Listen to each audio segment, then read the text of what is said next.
The world made the most sense to Alara when it was silent, dark and full of numbers. For her, the true chaos wasn't in the empty void of space, but right here on Earth. The noisy traffic, the flickering bright lights of the city, and the hardest puzzle of all, other people.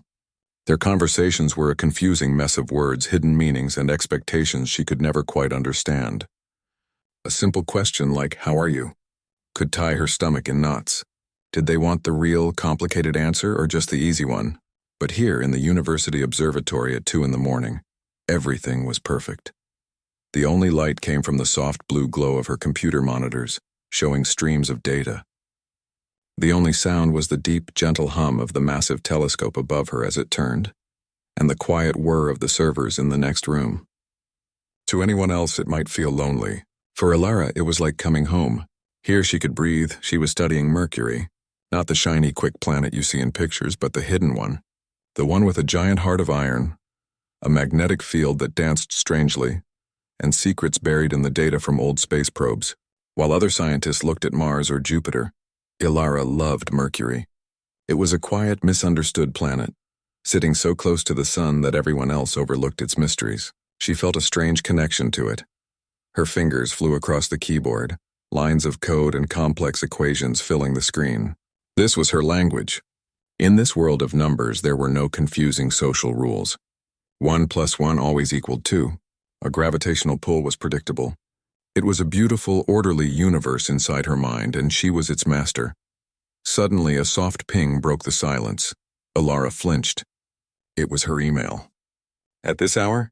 She frowned, her peaceful bubble slightly disturbed. She almost ignored it, wanting to stay in the flow of her work. But a little knot of curiosity tightened in her chest. She clicked the tab open. The sender's name made her heart skip a single hard beat. Dr. Julian Thorne. Everyone in the world of astronomy knew that name. He wasn't just a scientist. He was a star. He was the face of the Icarus Project, a multi-billion-dollar international mission to send a new advanced orbiter to Mercury. He was always on TV, charismatic, with a loud laugh and a way of explaining complex ideas that made everyone feel smart. He moved through crowds of people with an easy confidence that Alara could only watch from a distance. Amazed and a little terrified, her eyes wide now, scanned the subject line, consultation opportunity, Icarus Project. Her throat felt dry. She clicked it open. "Dear Dr. Vance," the email began, "I hope this message finds you well. I have just finished reading your recent paper, Anomalous Flux Variations in Mercury's Magnetosphere. Let me be blunt. It is one of the most insightful and brilliantly reasoned pieces of work I have read in the last decade. Your mathematical model to explain the solar-wind interactions is frankly beautiful." Alara's breath caught in her throat. Julian Thorne thought her work was beautiful. A warm, unfamiliar feeling of pride spread through her chest. But then she kept reading, and the feeling slowly turned to ice. "The Icarus Project is facing challenges that your unique mind could help us solve. We are assembling a core team for a 6-month intensive development phase at the International Space Science Institute in Geneva.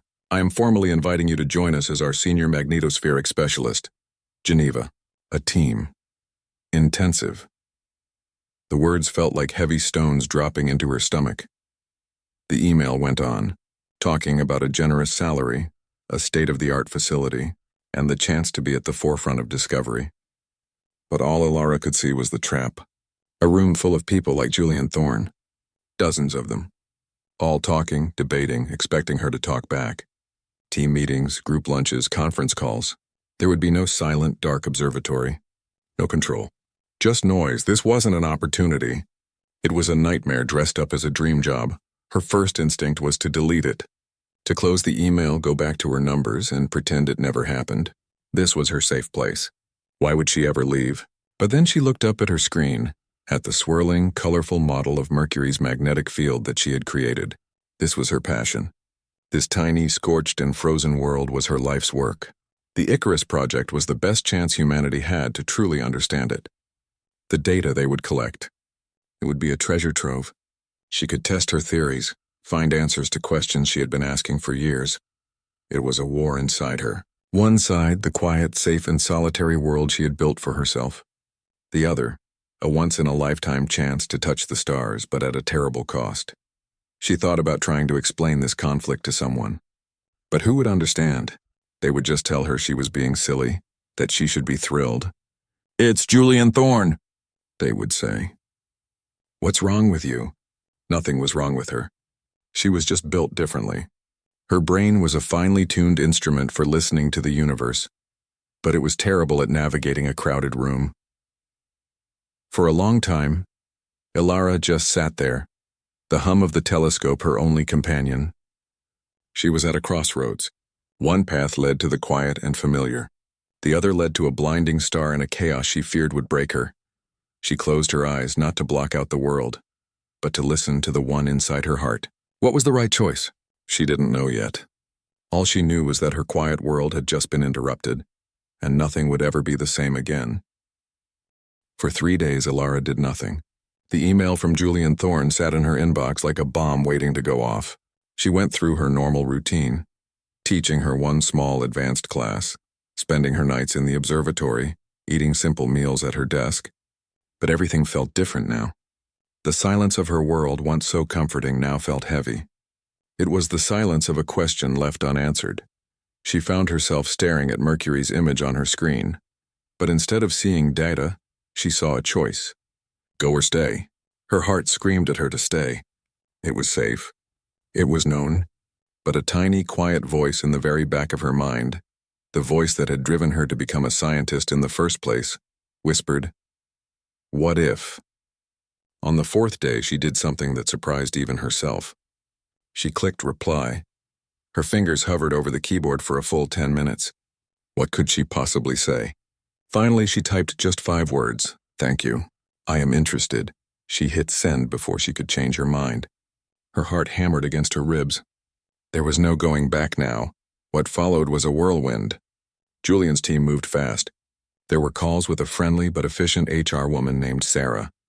There were forms to sign, sent by express delivery. A plane ticket to Geneva appeared in her email. It was all so real, so fast. Ilara felt like she was being swept down a river by a powerful current, clutching onto a small, fragile boat. Before she truly understood what was happening, she was standing outside the International Space Science Institute. The building was all glass and sharp, modern angles reflecting the cloudy Swiss sky. It looked nothing like her warm, old brick university. It looked important and intimidating. Taking a deep breath, she pulled open the heavy glass door. The noise hit her first. It wasn't a loud, unpleasant noise. It was a constant buzzing hum of energy, the sound of dozens of voices talking, laughing, and debating all at once, the sound of shoes clicking on polished floors, the rustle of papers and the ringing of phones. After the sacred quiet of her observatory, it felt like walking into a wall of sound. She found the main conference room for the Icarus team. The door was open. She paused at the threshold looking in. The room was full of people, about 20 of them. They were clustered in small groups, gesturing animatedly. A young man was scribbling complex equations on a whiteboard, while 2 others argued good-naturedly about it. A woman was laughing loudly at a joke someone had told. They all seemed to know each other. They moved with an easy confidence, a sense of belonging that Ilara could only watch from the outside. And then, there he was. Julian Thorne. He was even more magnetic in person. He stood at the head of the room, not behind the podium, but leaning against a table, commanding everyone's attention without even trying. He was telling a story about a problem with a satellite, using big hand gestures and making everyone laugh. He was the sun, and everyone else in the room was a planet, happily orbiting around him. Ilara felt like a tiny, cold comet from the very edge of the solar system, suddenly pulled into its bright, hot center. Julian spotted her. "Ah, you must be Dr. Vance," he boomed, his voice cutting through the chatter. The room went quiet and all eyes turned to her. Ilara felt her face grow hot. She managed a small, tight nod. Come in, come in. Don't be shy," Julian said, waving her in with a warm smile. "Everyone, this is Dr. Ilara Vance, the genius whose paper on the magnetosphere I've been ranting about for weeks." "She's here to save us from ourselves," a few people chuckled. Others offered friendly smiles. But all Ilara felt was the weight of their collective gaze. It was physically uncomfortable, like a prickling on her skin. She wanted to shrink, to disappear. Julian started introducing people, names, and specialties flying at her like incoming asteroids. This is Maria, our propulsion whiz. And that's Ben, who keeps our software from crashing. And over there is Chloe, our optics expert. Ilara's brain, usually so sharp, struggled to keep up. The names and faces blurred together. She just kept nodding, hoping her smile didn't look as forced as it felt. Then Julian clapped his hands together. All right, team, let's get started. We're behind schedule. The big problem today is the radiation shielding for the final orbital insertion. The current model is showing a 12% failure rate, which is, to put it mildly, completely unacceptable. Ideas? The room erupted. Everyone started talking at once. One engineer suggested a new material. A physicist argued for a change in the flight path. The debate was loud, passionate, and fast. Ideas were thrown out, shot down, and rebuilt in seconds. It was a storm of brilliant, chaotic thought. Ilara listened, her mind working. She saw the flaw in the material argument. She had a calculation in her head about the flight path that no one had mentioned. She knew with a cold certainty that she had a piece of the puzzle. Julian, trying to manage the chaos, looked around the room. His eyes landed on her. Ilara, you've been quiet. What's your take? How would you tackle the particle density in the first approach? Suddenly, the storm of voices stopped. Everyone was looking at her again. Silence, but this silence was worse than the noise. It was a silence that demanded she fill it. Her throat closed up. Her heart was beating so fast she felt dizzy. The words were there in her mind, perfectly formed and logical. But when she tried to speak, they wouldn't come out. It was like a traffic jam in her brain. Her mouth felt dry. All she could manage was a weak I need to look at the data more closely. She saw it then, a flicker of something in Julian's eyes. It wasn't anger. It was disappointment. The brilliant mind he had invited, the one he had called a genius, had nothing to offer. He gave a brief, polite nod. Of course. Plenty of data to go around. And he immediately turned back to the group. Okay, Ben, run me through your software simulation again. The storm of conversation started up once more, swirling around her but leaving her in a perfect, quiet, and lonely eye of the storm. She had become invisible again. But this time it felt like a failure. She sat through the rest of the 2-hour meeting without saying another word. When it was over, people filed out, still chatting excitedly. Ilara stayed in her seat for a moment, gathering herself. She felt completely drained, as if she had just run a marathon.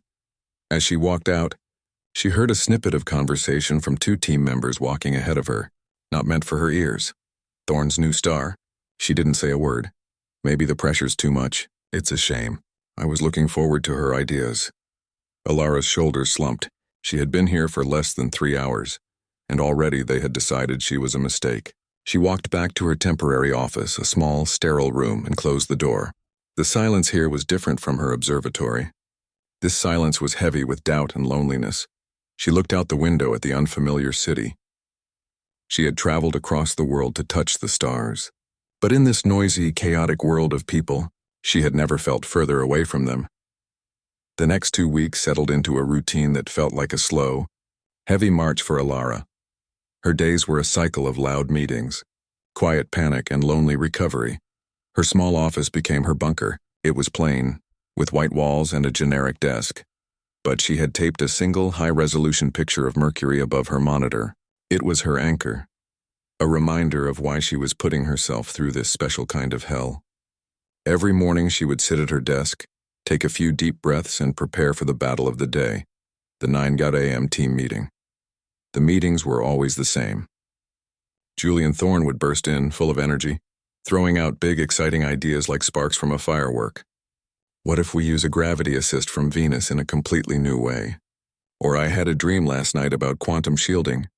The team would eagerly jump on these ideas, the room buzzing with a creative energy that was both impressive and, to Ilara, completely overwhelming. She would sit in the same chair. Near the end of the table, close to the door, she tried to make herself as small as possible. She had her notebook and her tablet, filled with her own quiet observations and calculations. She saw the problems in their plans. She noticed the tiny mathematical errors, the overlooked physical constraints. The words were right there on the tip of her tongue, but speaking up in that room felt like trying to shout across a roaring waterfall. The moment she gathered the courage to open her mouth, someone else would jump in, louder and faster, and the moment was gone. Her ideas, which in her mind were clear and solid, felt clumsy and slow compared to the rapid-fire debate around her. One morning, the team was stuck on a critical issue with the communication system. Solar radiation from a Mercury flyby was causing noise, threatening to scramble the data being sent back to Earth. The debate went in circles for an hour. Ilara had been running a quiet simulation on her tablet under the table. She had found a pattern. It wasn't a giant, flashy solution. It was a small, clever fix, a way to slightly adjust the signal frequency at very specific times to cut through the static. It was simple. It was elegant. It would work. Her heart started to pound. This is it. This is my chance to contribute. She took a shallow breath and raised her hand just a little off her lap. Julian was pacing. He saw her, stopped for a second, and gave her an expectant look. "Ilara, you have something?" All eyes turned to her. The pressure of their gaze felt like a physical weight. Her throat tightened. The perfectly clear explanation in her mind suddenly became a jumbled mess. I was thinking, she started, her voice barely a whisper. The signal-to-noise ratio, maybe we could... She saw a few people lean in, straining to hear her. Someone at the other end of the table sighed softly, looking at the clock. The attention which she had wanted now felt suffocating. Julian, trying to be helpful, finished her sentence for her. "You think we should boost the signal power? We've modeled that, Ilara. The power drain would be too high for the other instruments." That wasn't what she meant at all. That was a brute force solution, and her idea was one of precision. But the effort of trying to correct him, of explaining her complex thought in that loud room, felt impossible. The wall between her brain and her voice was just too thick. She just shook her head, looked down at her tablet, and mumbled. Never mind. She felt, more than saw, Julian's disappointment. He gave a small, frustrated shrug and turned back to the group. "All right, back to the drawing board, people." The conversation moved on, leaving her and her good idea behind. Later that day, she was in the break room making a cup of tea, hoping the warm drink would calm her nerves. 2 engineers from the team, Ben and Chloe, were at the table, deep in conversation. They didn't notice her at first. "I don't get it," Ben said, stirring his coffee. "Thorne brought her in like she was some kind of savant. But she's a ghost. She just sits there." "I know," Chloe replied, lowering her voice. "I tried to ask her about the thermal modeling data yesterday. She just gave me a 1-sentence answer and practically ran away. It's like she doesn't want to be here. Or maybe she's just in over her head." The words hit Ilara like punches to the stomach. She stood frozen by the kettle, her back to them. "It's a shame," Ben continued. "We're burning through time and money, and our secret weapon is a dud." Julian's gamble isn't paying off. Ilara couldn't breathe. She quietly put her mug down, left the break room without her tea, and hurried back to her office, her eyes stinging with hot, shameful tears. She shut the door and leaned against it, sliding down to the floor. A ghost, a dud. In over her head, they didn't understand. It wasn't that she didn't have the answers. It was that their world was built for a different kind of mind. A loud mind. A fast mind.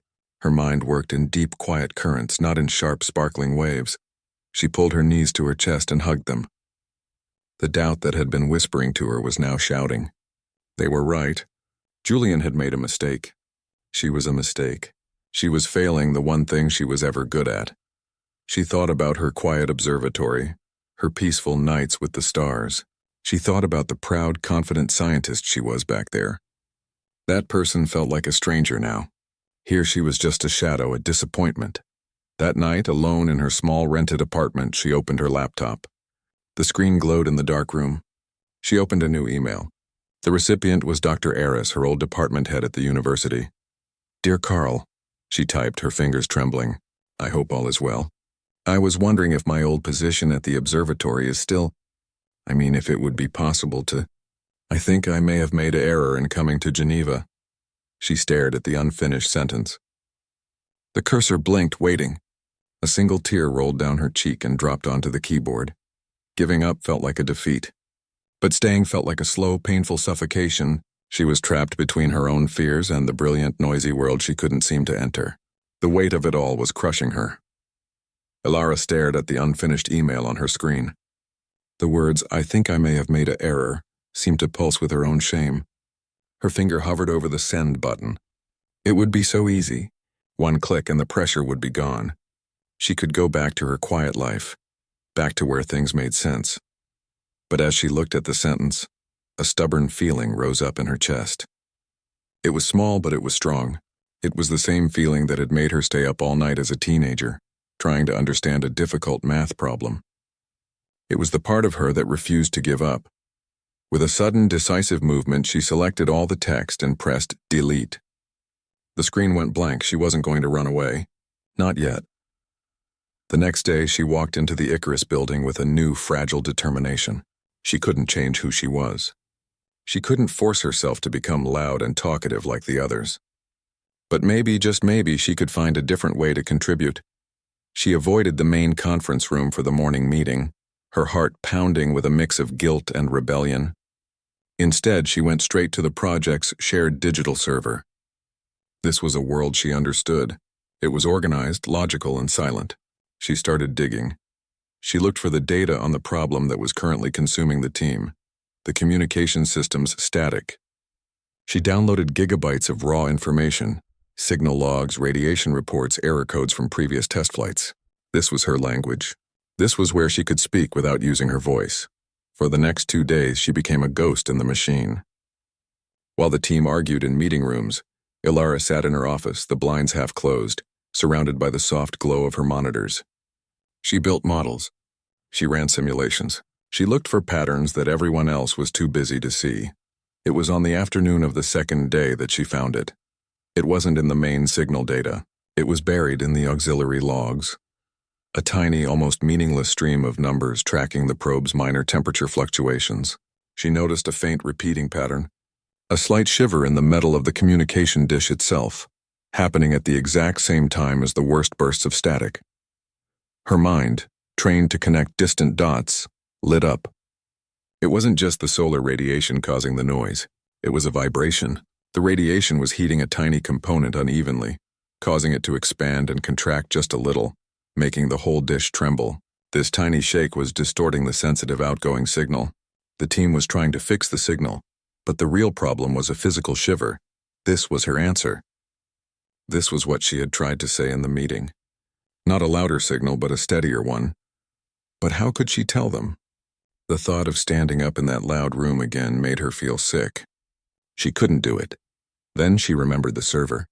The digital world. She opened a new document. She didn't write a long email. She didn't ask for a meeting.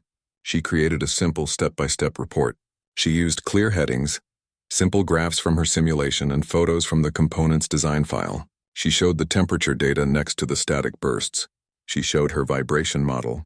It was a visual story, one that anyone could understand without a single word being spoken.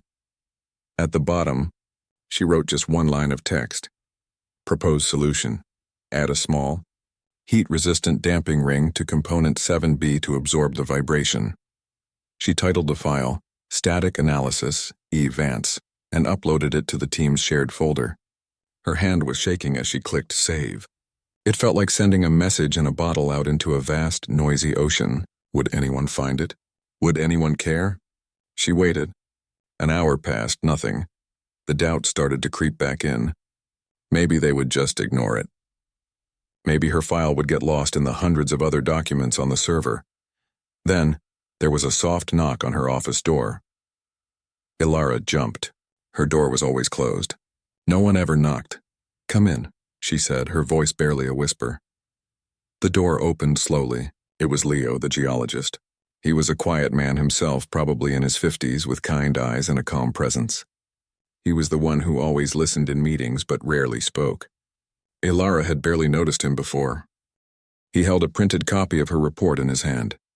Ilara, he said softly, not coming all the way in, respecting her space. This is brilliant. Ilara just stared at him, unable to speak. He stepped forward and placed the paper on her desk. I was looking for the mineral density maps and I saw your file. I read it, this vibration. It makes perfect sense. No one was thinking about the physical hardware.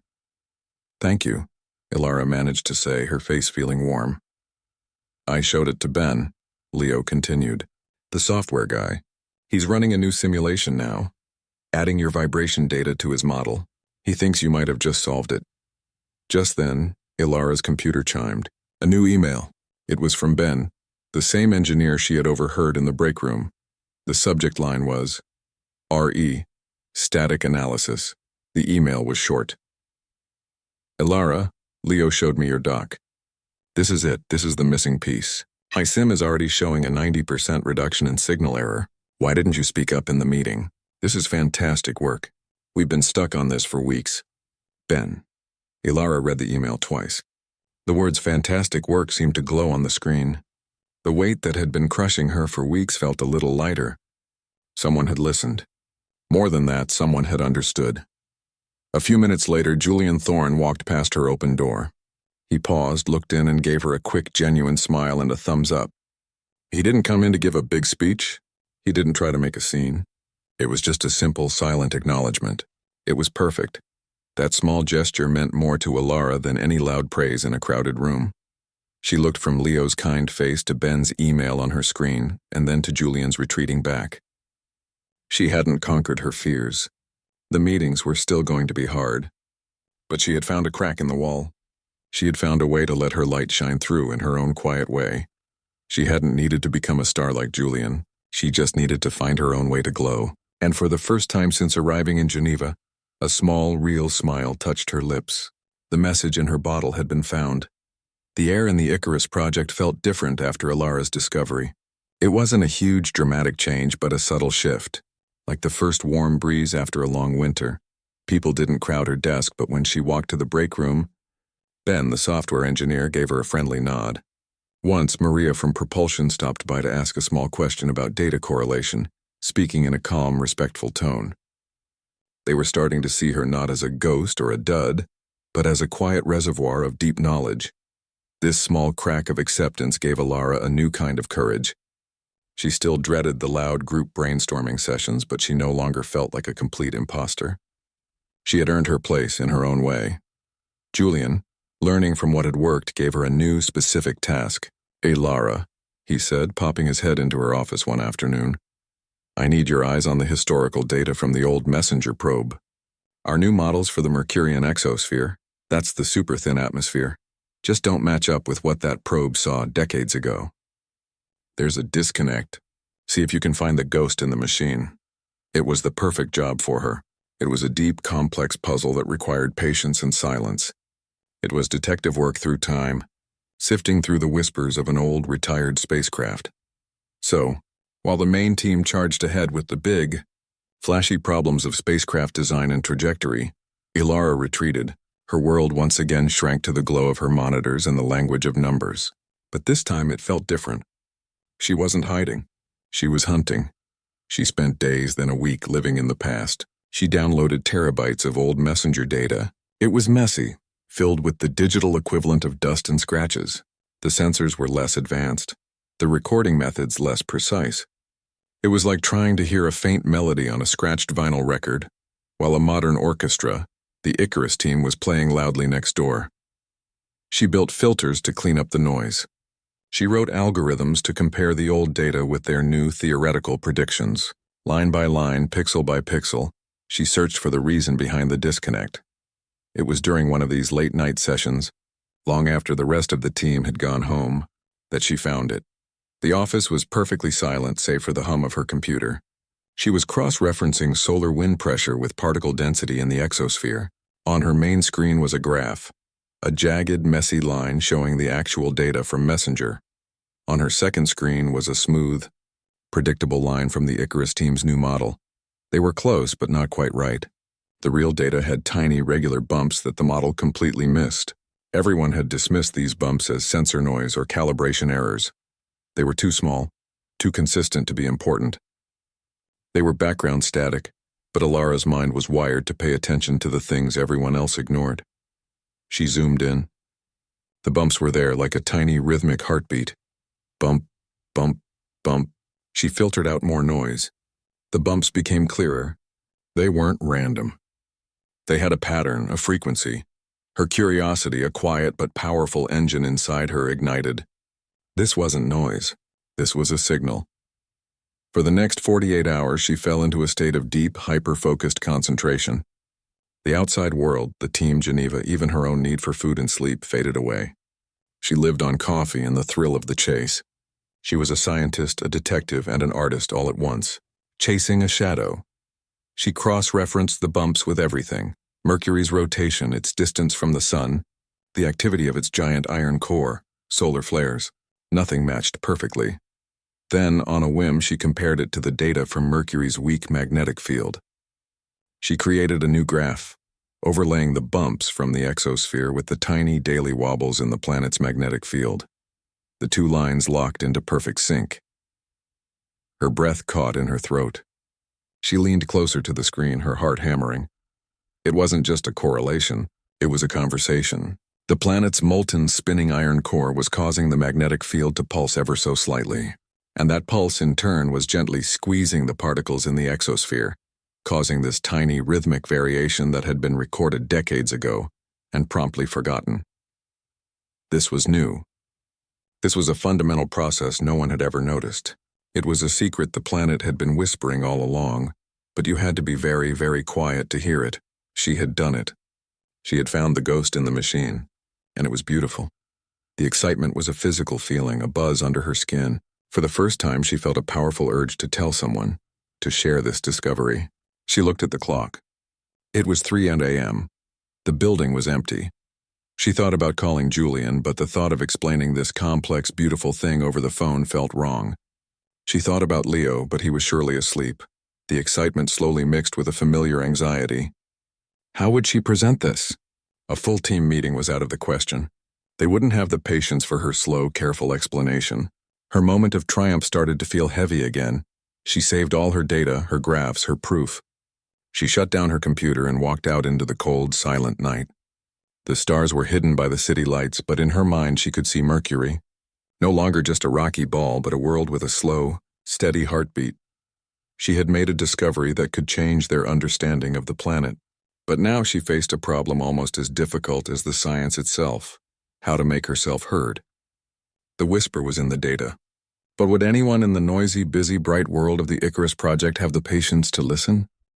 The morning after her discovery, Alara felt like she was carrying a secret treasure. The buzz of excitement was still there, but it was now wrapped in a thick blanket of worry. She walked into the Icarus building, her laptop bag feeling heavier than usual. Inside was the data, the graphs, the proof of the heartbeat of Mercury. She went straight to Julian's office, hoping to catch him alone. But through the glass wall, she could see he was already in a heated discussion with the heads of the propulsion and communications teams. Their faces were tense. The main project was clearly in another crisis. Her courage vanished. This wasn't the right time. She went to her own office and closed the door. She opened her files again, looking at the beautiful synchronized lines on her graph. It felt so clear to her, so obvious. But what if she was wrong? What if in her lonely, late-night focus she had connected dots that weren't really there? The team was already stressed. What if she presented this and it was a mistake? They would think she was a distraction, a fool chasing imaginary patterns. The fear of being wrong was now even stronger than her fear of speaking. The day passed in a fog. She attended the morning meeting, sitting silently while the team debated a new problem with the heat shields. Julian looked tired and frustrated. He didn't even make eye contact with her. This definitely wasn't the time. At lunch, she saw Leo in the cafeteria. He was sitting alone, reading a paper on his tablet. Her heart leapt. Maybe she could show him. He was quiet. He was kind. He had believed in her before. She gathered her tray and walked towards his table. But halfway there, she froze. What would she even say? "Hey, Leo, I think I found a fundamental new property of Mercury's core-atmosphere interaction last night." It sounded ridiculous, even in her own head. She turned around and found an empty table in the corner. The afternoon was the same. She tried to work on her assigned tasks, but her mind was on her discovery. It was like a song stuck in her head, but she was the only one who could hear it. Finally, at the end of the day, she saw Julian walking back to his office alone. This was her chance. She had to try. She took a deep breath, walked to his door, and knocked softly. "Enter." His voice was sharp, tired. She opened the door. Julian was slumped in his chair, staring at a complicated schematic on his screen. He looked up, and for a second, she saw a flash of impatience in his eyes. "Hey, Lara, what is it?" "I'm buried in this thermal issue." Her words, which she had practiced in her head, disappeared. I was looking at the messenger data," she stammered. "Right, the exosphere disconnect," he said, turning back to his screen. Look, that's a secondary issue. We have to fix the heat shield or the entire probe burns up on day one. Can it wait? This was it. This was the moment she would be dismissed. But the thought of deleting her discovery, of letting this beautiful secret die in her laptop, was suddenly more painful than her fear. No, she said, her voice a little louder than she intended. Julian turned back, surprised. She never spoke like that. She stepped forward, her hands trembling. She opened her laptop, her fingers fumbling with the password. It can't wait. I found something. It's not a disconnect. It's a new signal. She turned the screen towards him. It showed the two graphs perfectly synced. See these variations? Everyone called it noise. But it's not. It's a direct result of the magnetic field pulsing from the core. It's a resonance. The planet. The planet has a tiny, steady pulse. She spoke quickly, her words tumbling out in a nervous rush. She pointed at the lines, explaining her cross-referencing, her filters. She wasn't elegant or charismatic. She was a scientist sharing her raw, passionate finding. Julian listened. At first, his body language was still closed off, his mind clearly on the heat shields. But as she kept talking, he leaned forward. He squinted at the screen. He was a brilliant man, and he could recognize brilliance in others. "Show me the correlation coefficient," he said, his voice now quiet and focused. Ilara clicked a few keys. A number appeared on the screen. It was a near-perfect match. Julian let out a long, slow breath. He leaned back in his chair, running a hand through his messy hair. He looked from the screen to Ilara's anxious face. "Ilara," he said slowly, "this is wild. If you're right, this changes our models for the entire mission." "I know," she whispered. "And if you're wrong," he continued, his gaze intense, "it will have been a massive waste of time and computing resources that we desperately need for the primary systems. The board is already asking for progress reports. We're behind schedule." The weight of his words pressed down on her. She felt the eyes of the entire invisible team on her. Ben, Maria, Chloe, they were all counting on solving the real, practical problems. She was asking them to look at a theoretical heartbeat. "I'm not wrong," she said, and she was surprised by the certainty in her own voice. It wasn't arrogance. It was the deep, quiet confidence that came from knowing the data was true. Julian stared at her for a long time. The only sound was the hum of his computer. He was a star who made big, flashy decisions. But this decision was different. This was a gamble on a quiet voice. Finally, he nodded, a decisive, sharp movement. "Okay," he said. "Okay?" Ilara repeated, not sure what he meant. "You have 48 hours, he said. "I'll give you dedicated access to the supercomputer cluster. No other jobs will run. I'll tell the team you're running a critical data verification for me. I'll handle the questions. You prove this isn't just a beautiful coincidence. Prove it's real." Ilara was stunned. He was giving her the keys to the kingdom, and he was going to shield her. He was betting his own credibility on her. "Thank you," she breathed, her heart swelling with a mix of terror and gratitude. "Don't thank me," Julian said, a tired smile finally touching his lips. "Just prove me right for believing in you. Now go. The clock is ticking." Ilara grabbed her laptop, her hands now steady. She walked out of his office not as a scared ghost, but as a scientist on a mission. She had her chance. It was all she had ever wanted. Now she had to go back into the silence and prove that the whisper she heard was real. The moment Ilara returned to her office, the world outside her door ceased to exist. Julian's gamble had created a bubble around her, a sacred space of pure focus. The noisy problems of heat shields and communication static were now someone else's concern. For the next 48 hours, her only job was to listen to a planet. She started by sending 2 emails. The first was to Leo. It was short. "Leo, Julian has asked me to run a deep verification on the messenger data. I may need your help with the geological core models. Can you be my point of contact? I'll be working offline. Ilara." She knew she couldn't do this completely alone, and Leo was the only person she trusted not to break her concentration. He replied within a minute, "Of course. Whatever you need. I'll keep everyone else away." A wave of relief washed over her. She had an ally. The second email was to the building's maintenance, asking them to please disable the motion sensor lights in the hallway outside her office. Their constant flickering on and off was a distraction she couldn't afford. Then she began. She logged into the supercomputer cluster. feeling the raw power of it at her fingertips. This was a tool that could simulate galaxy formations, and for the next 2 days it was dedicated solely to her question: is Mercury's pulse real? The first 12 hours were a blur of coding and configuration. She built a new, more complex model from scratch. She didn't use the team's old assumptions. She started with the basic laws of physics and her new idea that the core's motion and the exosphere were talking to each other. She fed the computer decades of raw data and set it to work, searching for the truth. She lost track of time. The sky outside her window turned from blue to black to blue again. She didn't go home. She napped for 20-minute stretches, her head on her desk, the hum of her computer a lullaby.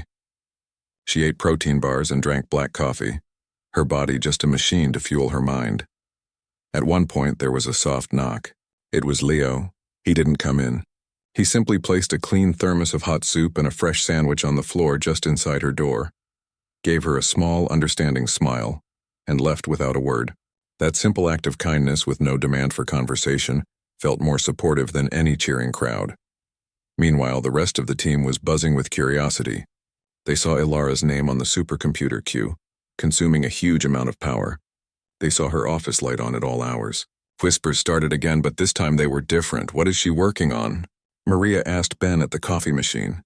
Julian shut down my atmospheric simulation for her. It must be big. Ben shrugged, but he looked thoughtful. After the static thing, I'm not doubting her. Thorne must have given her something critical. Chloe, overhearing them, added, I saw Leo taking food to her. He's playing guard dog. Whatever it is, it's fragile. They were curious, a little jealous of the resources, but there was a new respect. They had seen her work once, and they knew the quality of it. They left her alone, a silent acknowledgement of her process. Back in her office, Ilara hit a wall. Her first model failed. The data didn't fit as perfectly as she had hoped. The initial excitement turned into a cold knot of fear in her stomach. What if this was all a mistake? What if she was wasting everyone's time? For an hour, doubt paralyzed her. She stared at the error messages, feeling the weight of Julian's trust and the team's resources crushing her. But then, she remembered why she was here. Not for them. For the science. For the truth. She took a deep breath, walked to her door, and picked up the thermos of soup Leo had left. It was still warm. She drank it slowly, feeling the warmth spread through her tired body. The break cleared her head. She realized her mistake. She had been too rigid. She was trying to force the data into a perfect box, but nature was always more creative. She needed to allow for more variables, more flexibility in her model. With renewed energy, she started again. This time, she worked not just as a mathematician, but as a detective, an artist, a poet trying to understand the language of a planet. She adjusted her parameters, listened to what the data was trying to tell her rather than forcing it to say what she wanted to hear. The final 6 hours were a race against the clock. The supercomputer churned through billions of calculations. Ilara watched the progress bar on her screen, her heart beating in time with the blinking cursor. With only 2 hours left on Julian's deadline, the simulation finished. Ilara held her breath. She clicked the command to generate the final comparison graph. A new image slowly rendered on her screen. It showed 2 lines. One was the real, observed data from the old messenger probe, the messy, bumpy, real-world truth. The other was the prediction from her new model, the one built on the idea of the planetary pulse. The 2 lines overlaid each other. They weren't just close. They were a perfect match. Her model had perfectly recreated the noise that had confused scientists for years. It wasn't noise. It was music. The music of a planet's heart. Tears welled up in Ilara's eyes. She wasn't a crier, but this was too much. It was beauty. It was truth. And she had found it. She was exhausted. She had dark circles under her eyes and her body ached. But in that moment, sitting alone in the silent, dark office, she had never felt stronger.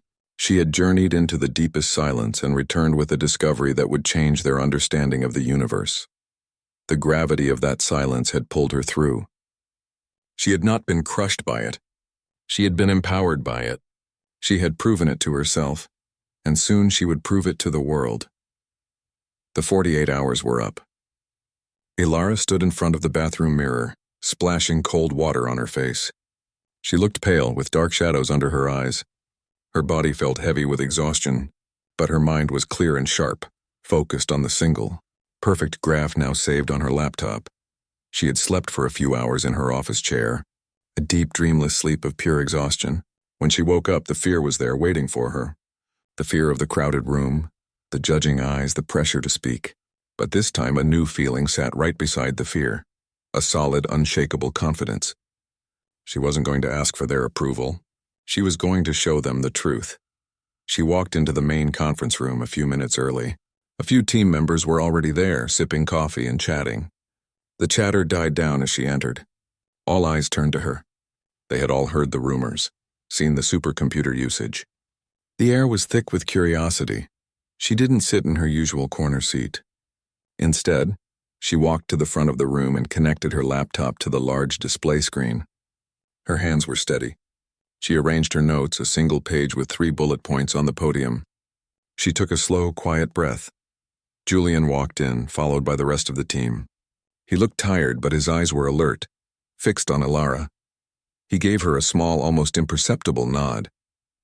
"You can do this." When everyone was settled, the room fell silent. It was a different silence from before. It wasn't a silence that ignored her. It was a silence that was waiting for her. "Thank you for coming," Ilara began. Her voice was soft, but it didn't waver. It carried in the quiet room. "For the past 2 days, with Julian's support, I have been verifying an anomaly in the historical messenger data." She clicked a button. The first slide appeared, the old messy graph of the exosphere data that everyone had seen before, with its bumps and wiggles labeled as sensor noise. "You all know this graph," she said. "We've all been told these variations are errors. But what if they aren't?" She clicked again. A new graph appeared beside the first one. It was the data from Mercury's magnetic field. I started by comparing the noise to everything I could think of. Nothing fit, until I looked here. She used a laser pointer, her hand still perfectly calm. "See this tiny, regular wobble in the magnetic field? It's caused by the sloshing of Mercury's molten iron core." A few people in the room leaned forward. Leo, sitting near the back, gave her an encouraging smile. "Now," Ilara continued, her voice gaining a little strength, a thread of passion weaving into her words. "Watch what happens when I put them together." She clicked a final time. The 2 graphs merged into one. The bumpy line of the exosphere data and the wobbly line of the magnetic field locked into perfect rhythmic step. A collective soft gasp went through the room. "For decades we missed it," Ilara said, her voice dropping to a near whisper, making everyone lean in to hear. "We were looking for a shout, but the planet was whispering. The core's pulse gently squeezes the particles in the exosphere. This noise," she pointed at the beautiful synchronized lines, "is the planet's heartbeat." She didn't give a big, flashy speech. She didn't use complicated jargon. She simply presented the story of her discovery, step by quiet step, with the clarity of someone who had lived inside the problem for days. She showed them the beauty of the pattern, the elegance of the connection. The room was utterly still. You could have heard a pin drop. Then, Ben, the software engineer, broke the silence. "The correlation coefficient," he muttered, staring at the screen. "It's nearly perfect." "It is," Ilara said simply. Maria from Propulsion whistled softly. "So the entire exosphere model we've been using, it's incomplete." "It is," Ilara repeated. "But now we can fix it. We can build a new one. A correct one." She looked at Julian. He wasn't looking at the screen anymore. He was looking at her. His expression was one of pure, unguarded awe. He had seen the brilliant data, yes, but he was also seeing her. He saw the fierce intelligence in her eyes, the passion that her quiet exterior usually hid.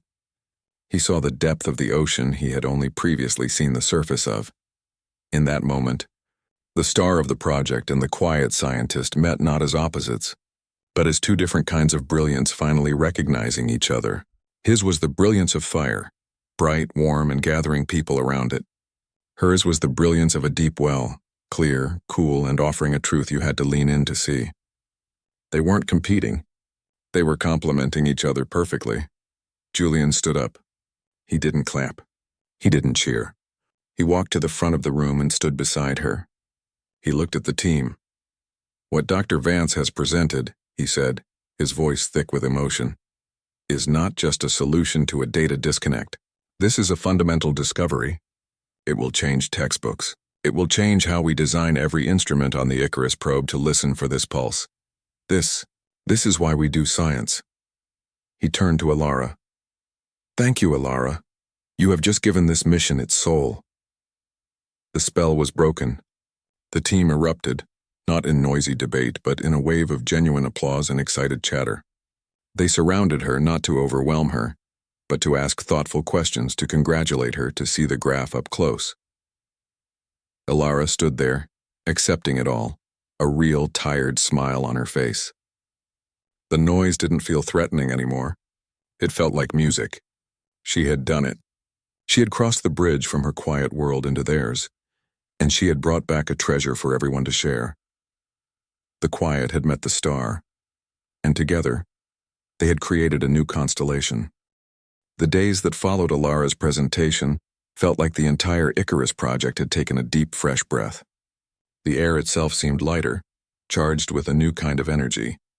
It wasn't the chaotic, frantic energy of before, but a focused and respectful buzz of shared purpose.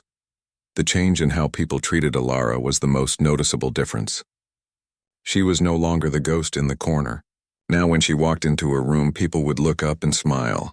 They didn't expect her to make small talk, but they were happy to see her. She had become a respected part of the team's landscape, like a quiet, steady mountain that everyone knew was full of valuable resources. Julian Thorne, the brilliant star, had also changed. He was still the leader, still full of big ideas. But he had learned a powerful lesson. He saw that brilliance didn't always shout. Sometimes it whispered, and if you created the right kind of quiet, you could hear it. He started to change how he led the team. He still held big group meetings, but now he would often end them by saying, I want everyone to sit with this for a day. Let your subconscious work on it. Alara, if you could look at the data and send me your thoughts by tomorrow, that would be great. He wasn't putting her on the spot. He was giving her a platform that worked for her. He was speaking her language. One afternoon, he called her into his office. Alara, I've been thinking, he said, leaning back in his chair. Your discovery of the, what are we calling it? The pulse? The Vance resonance, Alara said softly. The team had started using the name, and it still felt strange to hear it. Right, the Vance resonance, Julian continued with a smile. It means we need to redesign 3 of our main scientific instruments. They need to be more sensitive, tuned to listen for these subtle signals. I want you to lead that subgroup. Alara's eyes widened. Lead, but Julian, I'm not a manager. I don't know how to tell people what to do. You won't be telling them what to do, he explained. You'll be showing them what needs to be known. You'll be the expert in the room. You'll define the scientific goals, and the engineers will figure out how to build it. You can run the team your way. No big meetings if you don't want them. Usemos. Use the shared server. I'll assign Ben and Maria to you. They already respect you deeply. Hesitantly, Alara agreed. The first day with her new small team was nerve-wracking. Ben and Maria sat in her office looking at her expectantly. Instead of trying to lead a discussion, Alara turned her monitor towards them. Look, she said, and she pulled up her data. She showed them exactly what the instruments needed to detect. She explained the specific frequencies and the tiny levels of energy they were looking for. She lost herself in the science, and her passion and knowledge were so clear that Ben and Maria were completely drawn in. That's incredible, Maria said, her eyes glued to the screen. So the filter on the particle detector needs to be adjusted to this specific range. I can talk to the fabricators. And the software on my end needs to be rewritten to prioritize this data stream. Ben added, already typing notes into his phone. This is so cool. They didn't need a charismatic leader. They needed a clear guide, and Alara was a perfect guide. She provided the map, and they were excited to follow it. This new way of working spread through the project like a positive virus. People started to recognize that everyone had a different way of thinking. The loud, quick debaters were great for generating 100 ideas. The quiet, deep thinkers like Alara and Leo were great for finding the one right idea among the 100. The team was no longer a single star, Julian, with everyone else orbiting around him. It had become a constellation. Each person was a bright point of light, connected to the others, each shining in their own way. Julian was a bright central star. Ben was a quick, flashing star of innovation. Maria was a steady, burning star of engineering. And Alara had become a brilliant, deep blue star, whose light took a little longer to reach you. but whose power could illuminate entire worlds. One evening, Ilara was working late in her office, as she often did. She heard a soft knock. It was Ben and Maria. "We're heading to the pub around the corner for a quick dinner," Ben said. "A bunch of us are going. No work talk, we promise, just food. Do you want to come?" A few months ago, even a week ago, Ilara would have immediately said no. The thought of a noisy pub with a group of people would have been her worst nightmare. But she looked at their faces. They weren't asking out of pity. They genuinely wanted her there. She felt a small flutter of anxiety, but it was quieter than before. I have a lot to do," she started, her old habit taking over. "It's just an hour," Maria said gently, "and Leo will be there. You can sit next to him." The mention of Leo, her quiet friend, made her feel safer. She took a breath. She thought about her cozy apartment, her solitary meal. Then she thought about laughing with these people who had become her colleagues, her team. "Okay," she said, her voice a little surprised at itself. "Just for an hour." As she walked out of the building with them, heading into the cool evening air, she didn't feel like she was forcing herself to be someone she wasn't. She felt like she was simply adding a new, unexpected room to the house of her life. She had found her orbit, a perfect balance between the silence she needed and the community she was starting to love. The project was no longer just about reaching Mercury. It was about discovering a new way to belong. In the main control room of the International Space Science Institute, the atmosphere was a mix of nervous silence and barely contained excitement. Giant screens covered the walls, showing complex data streams and a beautiful, rendered animation of the Icarus probe gracefully sliding into its permanent orbit around Mercury. Ilara Vance stood at the back of the room, near the door, her usual spot. She preferred to observe. On the main screen, a live news broadcast was playing in a small box. There was Julian Thorne, his hair a little grayer but his smile just as bright, standing on a stage surrounded by reporters. He was the public face of the mission, and he was in his element, explaining this historic moment to the world. "In just a few moments," Julian said, his voice booming through the control room speakers, "we will receive confirmation that Icarus is successfully in orbit. This is a testament to the hard work, the dedication, and the sheer brilliance of an incredible team." The mission director started the countdown. 10, 9, 8. Ilara's heart beat in rhythm with the numbers. She thought of the long journey. The lonely, difficult first days. The late nights. The whisper in the data that had become the guiding principle for half the science on this probe. 3, 2, 1. Orbit achieved. "We have confirmation." The control room erupted. People jumped from their chairs, hugging, cheering, crying tears of joy. The sound was a roaring wave of relief and triumph. Ilara felt a happy tear escape and roll down her own cheek. She didn't try to stop it. On the screen, Julian was being showered with congratulations. He held up his hands to quiet the crowd. Thank you, everyone," he said, his voice thick with emotion. "But today I need to talk about listening. We sent this probe to a world that is often overlooked because it sits so close to the sun. For years, the data we had from Mercury was thought to be messy, filled with noise." He paused, looking directly into the camera, and Ilara felt for a moment that he was looking right at her. "But one person on our team," Julian continued, "had the patience, the quiet focus, and the incredible mind to listen to that noise. She taught me, and she taught our entire team, that sometimes the most important discoveries aren't shouted. They are whispered." The first major discovery of the Icarus mission is one she made 5 years ago, right here on Earth. It's a fundamental rhythm of the planet now called the Vance resonance. So my first and deepest thanks today go to Dr. Ilara Vance. Ilara, wherever you are, this is your victory too. A new wave of applause washed through the control room. People turned, looking for her, smiling. Ben gave her a thumbs up from across the room. Maria blew her a kiss. Leo, standing nearby, simply nodded, his eyes shining with pride. Ilara smiled back, a warm, genuine smile. She didn't need to be on the stage. This acknowledgement from her team, from Julian, was more than enough. It was perfect. As the celebration continued around her, she quietly slipped out of the control room. The hallway was quiet and empty. She walked to her office, the same one she had cried in years ago. It looked different now. It was filled with plants that Leo had helped her pick out. A framed copy of her original pulse graph hung on the wall. A signed photo of the entire Icarus team stood on her desk, everyone laughing. She sat down and woke up her computer. The live feed from the probe was already coming in. The first clear close-up images of Mercury's surface were appearing on her screen. They were breathtaking. Craters, cliffs, and plains in stunning detail, unlike anything anyone had ever seen. But for Alara, this wasn't just a pretty picture. This was a new language she was about to learn. This data was the planet finally speaking to them clearly, without the static of distance. Her personal work console lit up with an alert. It was the data stream from the special particle detector, the one she had helped design, the one tuned specifically to listen for the Vance resonance. She opened the data file. It was a raw, unprocessed stream of numbers. To anyone else, it would look like meaningless digital noise, but Alara's heart leapt. She could already see the pattern. The same gentle, rhythmic pulse she had found years ago in old, messy data was now coming through loud and clear, a strong, steady heartbeat from the heart of the planet. She was not a star like Julian, whose light warmed and inspired millions, and she didn't want to be. She had found something better. She was a listener, a translator of the universe's quiet songs.